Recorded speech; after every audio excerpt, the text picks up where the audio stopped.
Hello दोस्तों, नमस्कार। मेरा नाम है प्रिंस और स्वागत है आपका मेरे चैनल क्राइम स्टूडियोज में। आज की कहानी एक ऐसी बैंक रॉबरी के बारे में है जिसे अर्जेंटीना की हिस्ट्री की सबसे बड़ी और सबसे बेहतरीन बैंक रॉबरी कहा जाता है। सबसे ज्यादा चौंकाने वाली बात तो ये थी कि इस रॉबरी के दौरान ये चोर सरेंडर करने के लिए भी तैयार हो गए, मगर सरेंडर करने से पहले उन्होंने पुलिस से अपने लिए एक पिज्जा ऑर्डर करवाया और इससे पहले वो पिज्जा उन तक पहुंचता वो सभी चोर कैश $20 मिलियन की लूट को अंजाम देकर वहां से फरार हो चुके थे।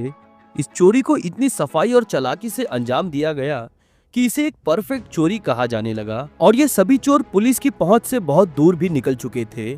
मगर इसके बावजूद भी एक औरत की वजह से इस पूरी चोरी का पर्दाफाश हो गया। तो आखिर कौन थे ये चोर, कैसे उन्होंने इस चोरी को अंजाम दिया और कौन थी वो औरत जिसने इस पूरी चोरी को एक्सपोज कर दिया? ये अपने आप में बहुत ही हैरान करने वाला और रोमांचक है। इस चोरी के मास्टरमाइंड का नाम था फर्नांडो आरोजो, जो पेशे से एक पेंटर था और फर्नांडो के साथ 3 लोग और शामिल थे जिन्होंने इस चोरी को अंजाम देने में उसका साथ दिया। इस गैंग के दूसरे मेंबर का नाम था सेबेस्टियन बॉल्स्टर, जो पेशे से एक इंजीनियर था।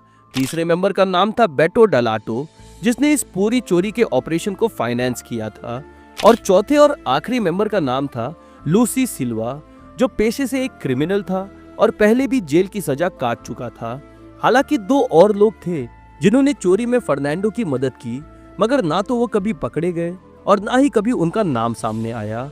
कहानी शुरू होती है सन 2005 में, जब एक सुबह फर्नांडो अपने साइकेट्रिस्ट के पास जाता है अपने सेशन के लिए। सेशन के दौरान फर्नांडो अपने साइकेट्रिस्ट को बताता है कि वो एक बैंक को लूटना चाहता है।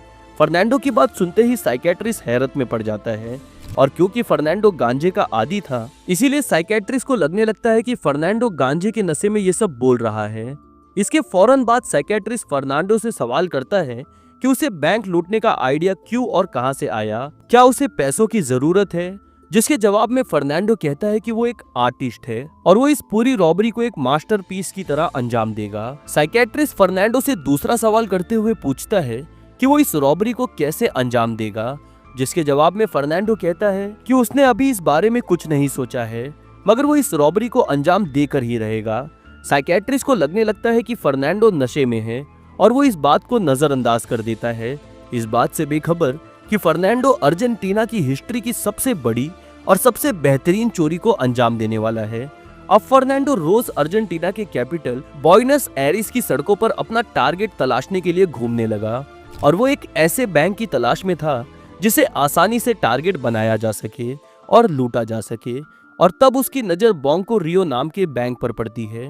बांको रियो अर्जेंटीना का एक नामी ग्रामी बैंक था जिसकी ज्यादातर ब्रांच अमीर इलाकों में होती थी।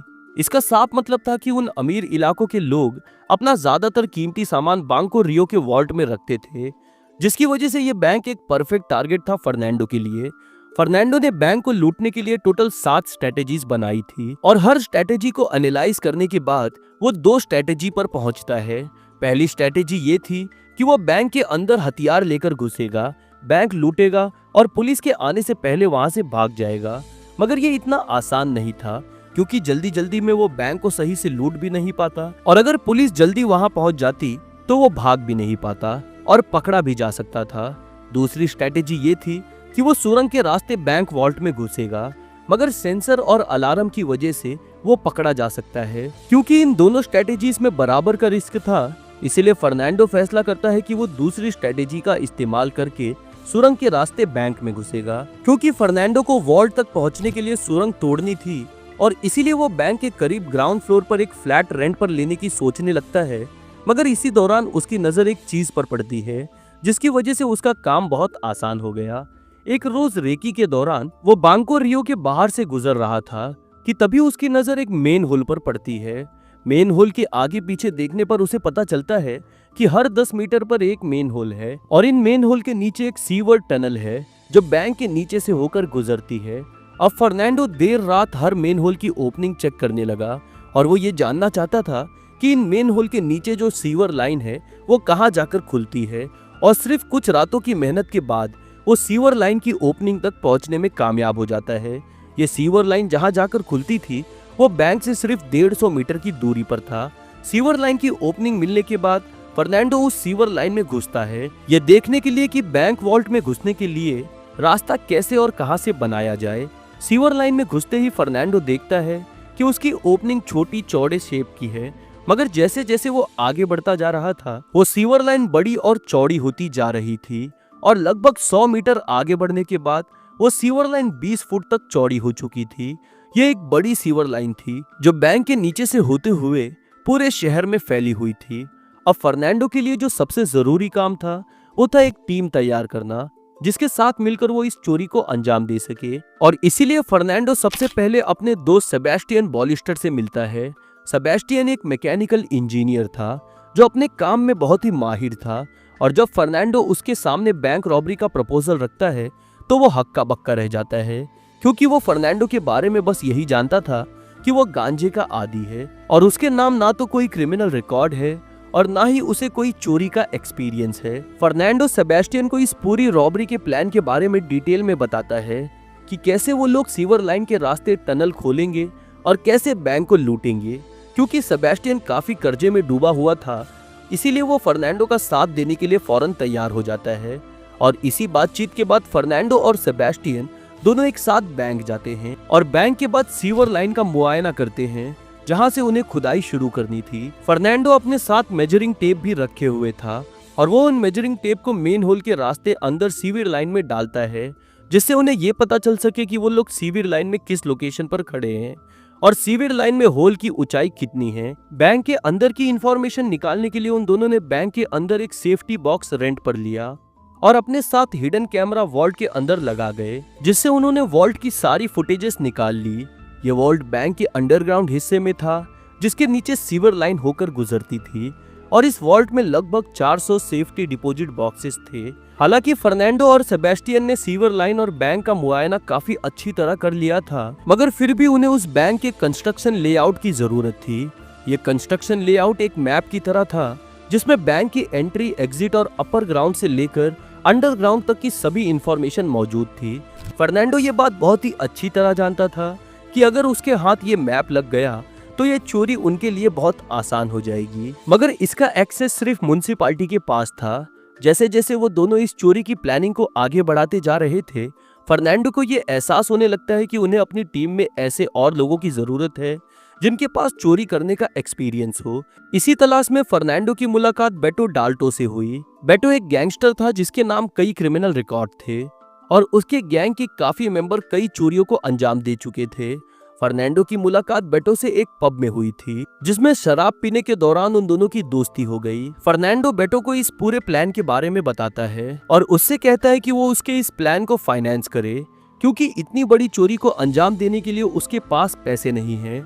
फर्नांडो की बात सुनकर बेटो उससे कहता है कि उसके पास अभी इतने पैसे नहीं हैं, मगर उसके पास एक ट्रक है जिसे बेचकर वो पैसों का इंतजाम कर सकता है। और इस तरह बेटो इस गैंग का तीसरा मेंबर बन गया जिसने अपना ट्रक बेचकर पैसों का इंतजाम किया ताकि वो इस चोरी के ऑपरेशन को फाइनेंस कर सके। गैंग में शामिल होने के बाद बेटो फर्नांडो से कहता है कि उसके गैंग में एक लूसी सिल्वा नाम का आदमी है जिसने कई रॉबरीज को बहुत ही सफाई से अंजाम दिया है और वो इस गैंग का सबसे एक्सपीरियंस्ड आदमी है। लूसी में एक खूबी और थी और वो ये थी कि वो बहुत ही इंटेलिजेंट आदमी था जो लोगों को धोखा देने में और उनसे फ्रॉड करने में माहिर था। ये सुनते ही फर्नांडो लूसी को अपने गैंग में शामिल कर लेता है और अब उनकी एक गैंग तैयार हो चुकी थी जो इस चोरी को अंजाम देने वाली थी। इस गैंग में शामिल होने वाले लोगों के नाम थे फर्नांडो जो इस गैंग का लीडर था, सेबेस्टियन जो कि एक इंजीनियर था, बेटो जो इस ऑपरेशन का फाइनेंसर था और लुइस जो कि एक अनुभवी चोर और ठग था। अपनी प्लानिंग को आगे बढ़ाने के लिए फर्नांडो और सेबेस्टियन को वॉल्ट और सिविल लाइन के एक्यूरेट मेजरमेंट की जरूरत थी और इसीलिए बैंक के बिल्डिंग मैप उनके हाथ लगना बहुत ही जरूरी था। ये पता चलते ही लूसी उनसे कहता है कि वो बिल्डिंग के मैप को उन्हें लाकर देगा। हालांकि फर्नांडो ने उससे ये पूछा भी कि वो ये कैसे करेगा, जिसके जवाब में लूसी कहता है कि उन्हें ये मैप मिल जाएगा और इसके कुछ ही दिनों के बाद उनके हाथ वो मैप लग चुका था। इस बारे में किसी को कुछ पता नहीं चला कि आखिर लूसी ने मैप कैसे अरेंज किया। क्या उसने किसी म्युनिसिपैलिटी ऑफिसर को रिश्वत खिलाई थी या उसने वहां से ये मैप चुराया था? ये सवाल एक सवाल बनकर रह गया, मगर जो सबसे अहम और जरूरी बात थी वो ये थी कि ये मैप उनके हाथ लग चुका था। उनके प्लान के मुताबिक सुरंग को तिरछा खोदना था ताकि उस रास्ते से वो लोग सीधा सीवर लाइन तक पहुंचे और फिर वहां से बाहर निकल आए। और इसीलिए वो लोग खुदाई करने के लिए सही जगह ढूंढने लगते हैं। कुछ दिनों की प्लानिंग, मेजरमेंट और कैलकुलेशन करने के बाद वो लोग उस मेन होल के नीचे से खुदाई करने का फैसला करते हैं जो बिल्कुल बैंक के सामने था। इस खुदाई को अंजाम देने के लिए वो लोग ड्रिलिंग मशीन और एक डीजल जनरेटर खरीदते हैं जिसे वो लोग आधी रात को सिविल लाइन के रास्ते अंदर ले जाते हैं। खुदाई के दौरान टीम का एक मेंबर हमेशा ऊपर सड़क पर रहता जिससे उन्हें ये पता चल सके कि खुदाई की आवाज ऊपर तो नहीं आ रही। हालांकि खुदाई की कोई भी आवाज ऊपर नहीं आ रही थी, मगर फिर भी वो लोग दिन में खुदाई करते जिससे थोड़ी बहुत आवाज गाड़ियों की आवाज में दब जाए। इस खुदाई में उन्हें कई महीने लग गए और जैसे जैसे वो लोग वॉल्ट के पास आते जा रहे थे, फर्नांडो की घबराहट और परेशानी बढ़ती ही जा रही थी। फर्नांडो इसीलिए परेशान था क्योंकि उसे डर था कि वो लोग जैसे ही वॉल्ट के अंदर कदम रखेंगे वहां के अलार्म सिस्टम बजने लगेंगे। और अपनी इसी परेशानी से निपटने के लिए फर्नांडो स्लीपिंग बैग्स की मदद से कुछ सूट्स बनवाता है। उसका मानना था कि इन स्लीपिंग बैग सूट से हीट नहीं निकलेगी जिसकी वजह से सेंसर और अलार्म उसे डिटेक्ट नहीं कर पाएंगे। अपने इसी एक्सपेरिमेंट को चेक करने के लिए फर्नांडो थर्मल कैमरा भी लाया था जिससे वो इन सूट से निकलने वाली हीट को चेक कर सके। मगर क्योंकि इन सूट से भी थोड़ी बहुत हीट निकल रही थी और उन चारों को अपने सभी इक्विपमेंट के साथ इस चोरी को पूरा करने के लिए ज्यादा वक्त इस वॉल्ट में गुजारना था, इसीलिए फर्नांडो को लगने लगता है कि वो लोग सेंसर कैमरा में बहुत ही आसानी से डिटेक्ट हो जाएंगे और इसमें बहुत रिस्क होने की वजह से वो उस प्लान को ड्रॉप कर देता है। अब फर्नांडो का ज्यादा से ज्यादा वक्त इस सोच में गुजरने लगा कि आखिर वो लोग वॉल्ट के अंदर कैसे घुसेंगे, वो भी बिना डिटेक्ट हुए। और तब उसके दिमाग में एक हैरतअंगेज आइडिया आता है जिसने इस पूरी प्लानिंग को बदल कर रख दिया। हालांकि फर्नांडो और उसकी टीम का प्लान था कि वो लोग सुरंग खोदकर वॉल्ट के अंदर घुसेंगे, मगर वॉल्ट अलार्म सिस्टम और सेंसर से बचने के लिए फर्नांडो फैसला करता है कि वो लोग हथियार लेकर बैंक के मेन गेट से अंदर घुसेंगे और इसी सुरंग का इस्तेमाल बैंक से फरार होने के लिए करेंगे। फर्नांडो ने खुद को और अपनी टीम को किसी भी तरह के खतरे से बचाने के लिए अपनी पूरी एंट्री एग्जिट प्लान को उल्टा कर दिया। जहां वो लोग सुरंग के रास्ते एंट्री एग्जिट करने वाले थे, वहीं अब वो लोग गेट से एंट्री करके सुरंग के रास्ते भागेंगे। उनका मानना था कि पुलिस बैंक को बाहर से घेर कर खड़ी रहेगी और उन्हें इस बात का बिल्कुल भी अंदाजा नहीं होगा कि चोर सुरंग के रास्ते भाग सकते हैं।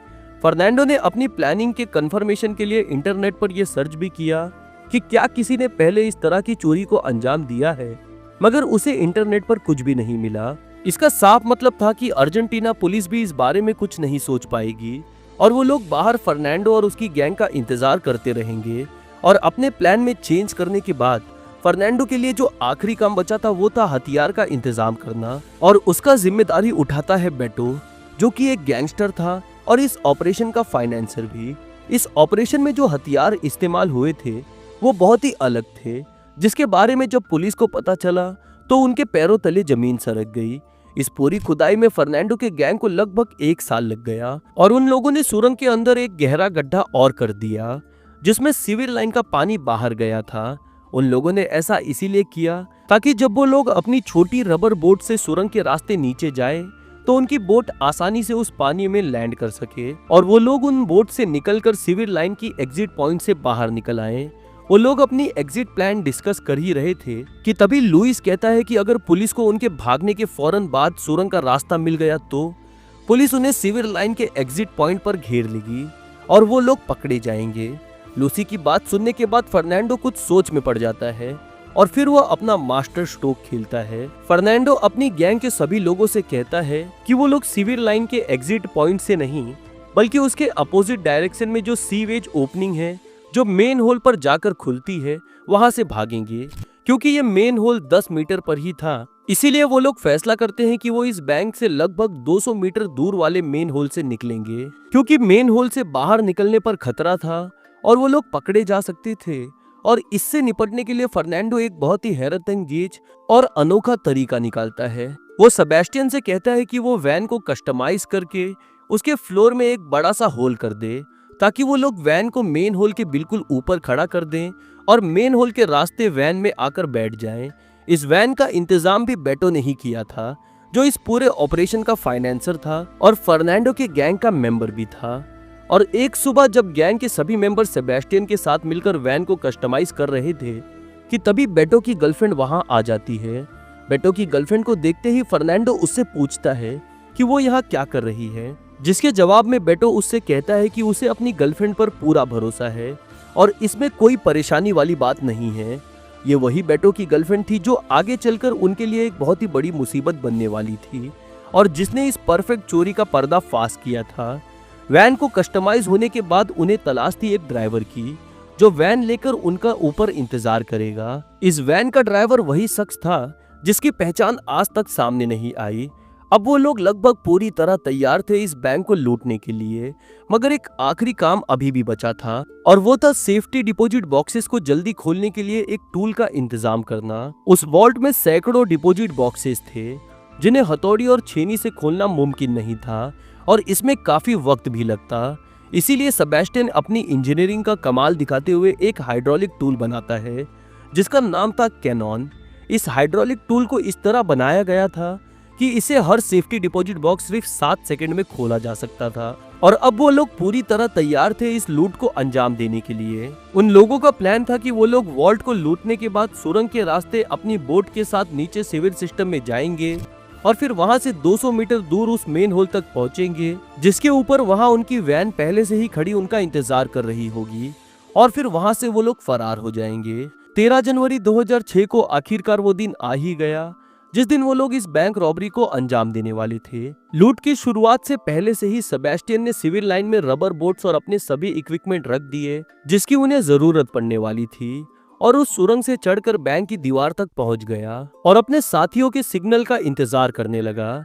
गैंग के बाकी 3 मेंबर फर्नांडो, बेटो और लूसी बैंक के बाहर मिलते हैं। उन लोगों ने अपने चेहरे मास्क से ढके हुए थे और उन्हें जैसे ही लगता है कि वो लोग पूरी तरह तैयार हैं, वो तीनों अपने हथियार लेकर बैंक के अंदर घुस जाते हैं।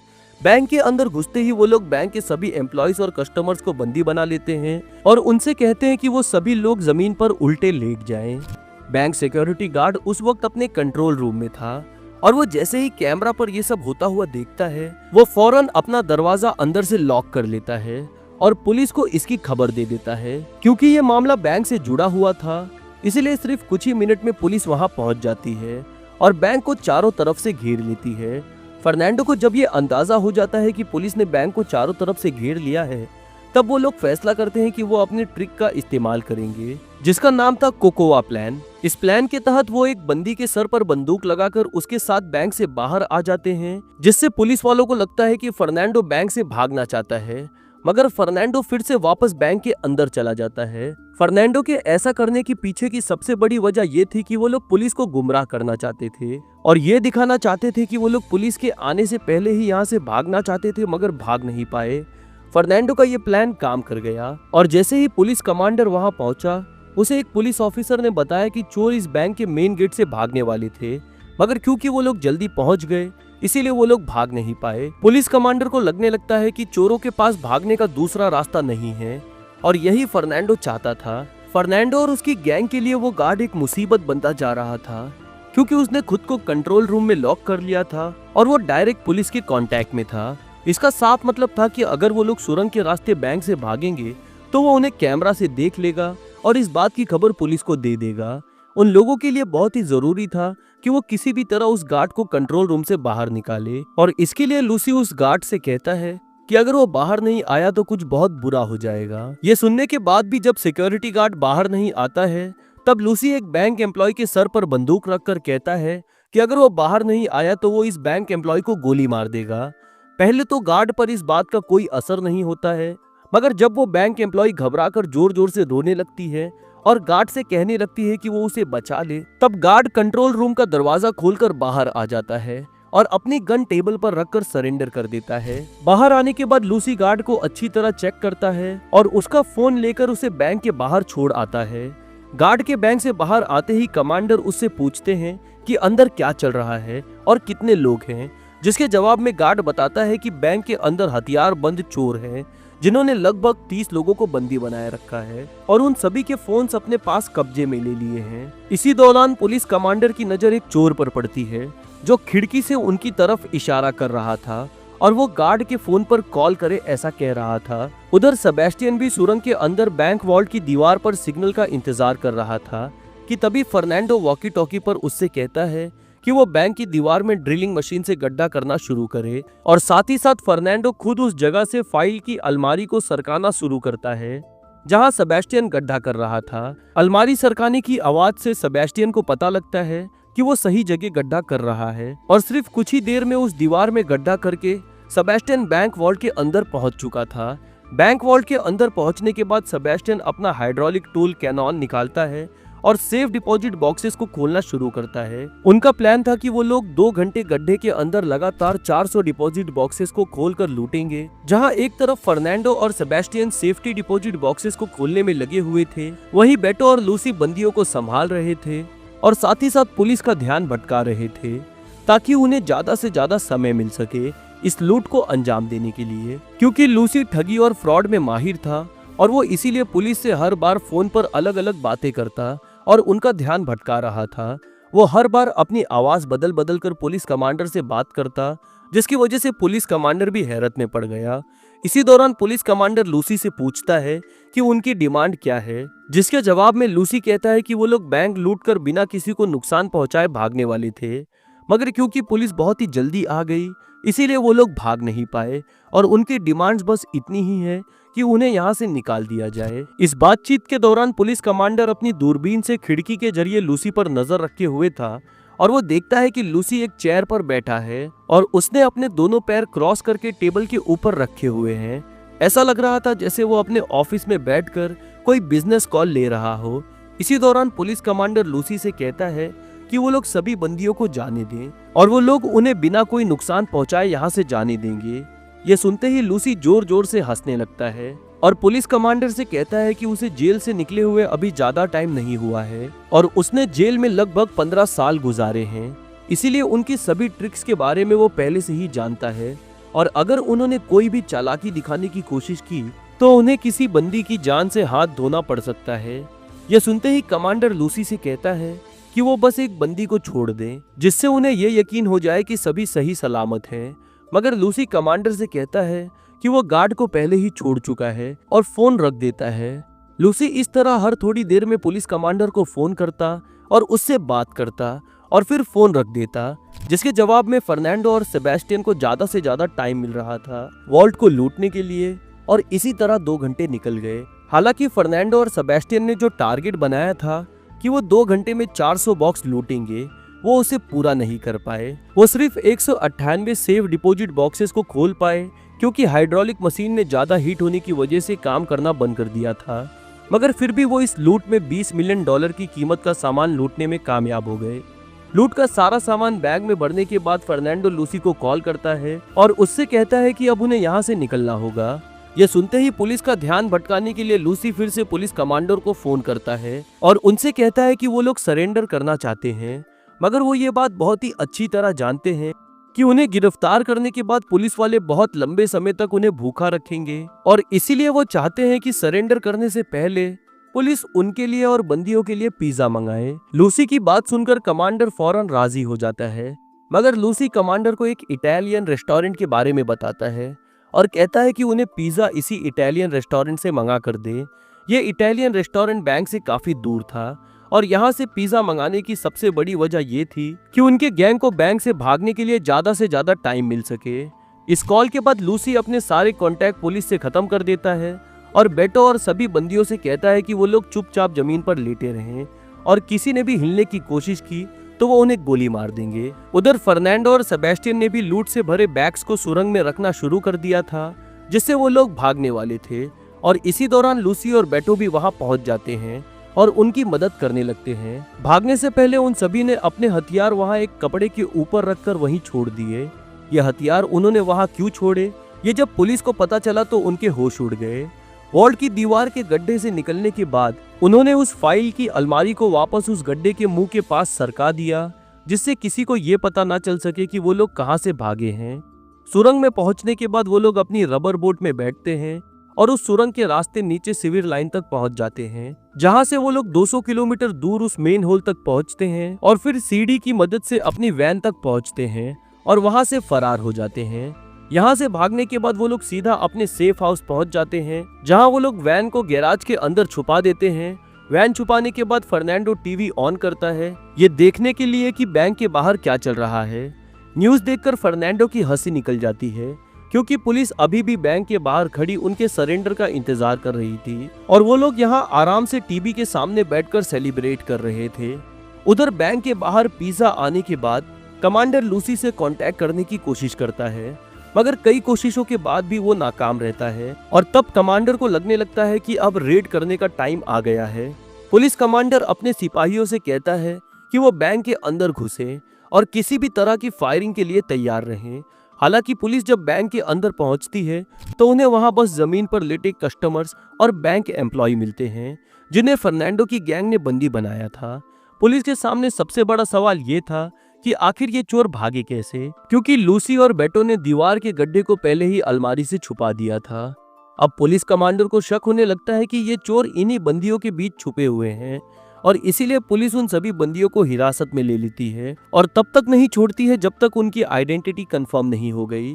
पुलिस कमांडर अपनी पूरी टीम के साथ बैंक के चप्पे चप्पे को तलाशना शुरू करते हैं और लगभग 2 घंटे के बाद उन्हें फाइल्स की अलमारी के पीछे छुपा वो गड्ढा मिल जाता है जिससे वो चोर भागे थे।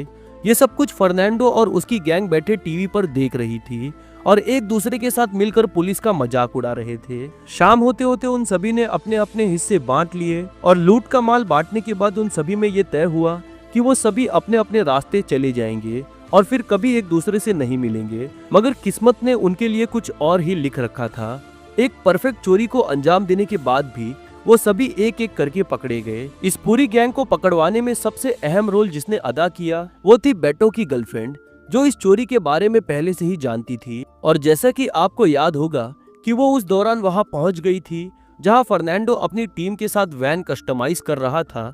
एक सुबह बेटो जब अपने घर पहुंचता है तब वो देखता है कि लूट से भरा बैग बाहर पड़ा है। बैग खोलते ही उसे पता चलता है कि उसमें कई नोटों के बंडल गायब हैं।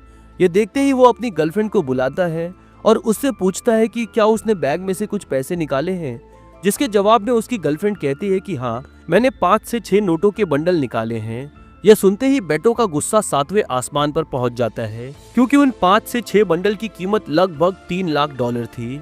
बेटो गुस्से में अपनी गर्लफ्रेंड से कहता है कि उसने उससे बिना पूछे पैसे क्यों निकाले और उसकी इसी बेवकूफ़ी की वजह से वो लोग पकड़े भी जा सकते हैं, और साथ ही साथ उससे पैसे वापस करने के लिए भी कहता है।